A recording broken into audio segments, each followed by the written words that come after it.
The characters of a novel can really show the flavor of the book. And now your 1927 New York Yankees. Catcher Pat Collins. First base, Lou Gehrig. Second base, Tony Lazzari. Shortstop, Mark Conning. Third base, Joe Dugan. Outfield, Bob Russo. Babe Ruth. Earl Combs. Pitcher, Wade Hoyt. Dutch Ruther. Wiley Moore. Herb Pennock. Urban Shocker. George Pipgrass. Manager, Miller Huggins. Record 110 and 44. When looking at my book, 1927, the driving force of this story is Charlie Russo. Charlie Russo, it's his adventure, it's his discovery, it's his change in life and his future that drives this entire book. Charlie leaves rural Ohio for the big city, where he goes to college, graduates, and gets a job with the E.B. Rumford Company. E.B. Rumford, whose office is on the top floor of the Rumford Building, a.k.a. the Woolworth Tower, is in Manhattan. E.B. Rumford is just a stereotypical character who is indifferent about many things other than his own business. Charlie works his way up to be a buyer for Mr. Rumford.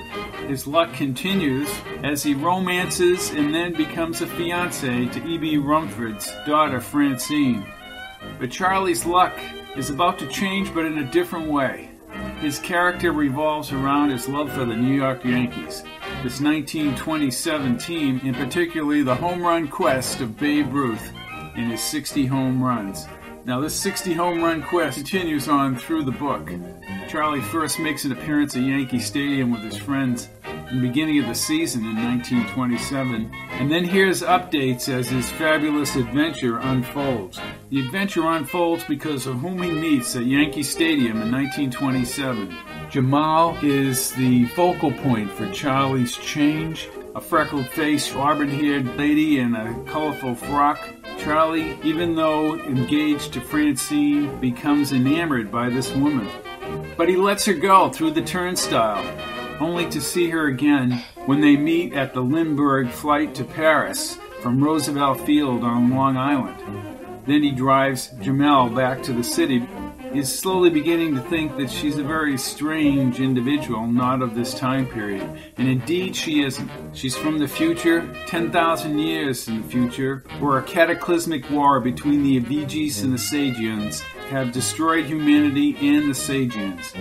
Jamal has come back through time to rescue her two friends, Hugus and Crispin, who have come back through the time continuum. Problem is, Jamal comes back before her friends and has to track their flight back to the Niagara Falls area of New York upper state.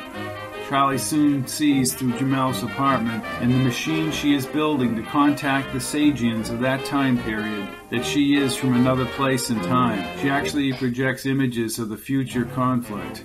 Francine is involved with a man named Cerrone from Chicago and is cheating on Charlie. Charlie ends up with Jamal as the Avengis come back through time also and chase them across Manhattan, up to Boston, to Niagara Falls.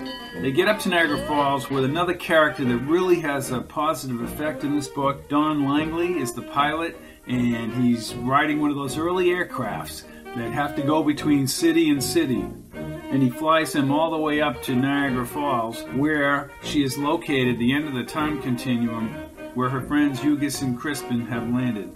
Upstate New York is where they first confront the Avengis in a horrific battle, where the weapons of the future are tested in 1927, and they hurry back to New York so she can send a signal to the Sagians explaining what has happened and prevent the demise of humanity and the Sagians in the future. The remaining Avengis chase them back across New York and to Manhattan. Now, the Avengis have no redeeming qualities other than they just think in one dimension and are electronic blurbs in the form of some sort of being. The problem with them is they implode. When their shell is penetrated, they implode. A really good character in this book is Gifford. He's the Bureau of Investigation agent. This is prior to the FBI, just by a few years. He has Perkins and his comic relief Ellery, who are chasing Charlie and trying to nail him for something nefarious that's going on, but they don't know quite what. Gifford becomes a pivotal character in that he oversees and keeps together their quest to stop the Avengers, even though he doesn't even know it. There's a very good contrast between Charlie and his rural Ohio upbringing to higher aspirations in business. Then there's the conflict with Charlie also, with the hoity-toity Rumfords and their mega wealth versus his down-to-earth type of approach to the world, which he finds more with Jamal than he does with Francine. 1927, suspend your disbelief.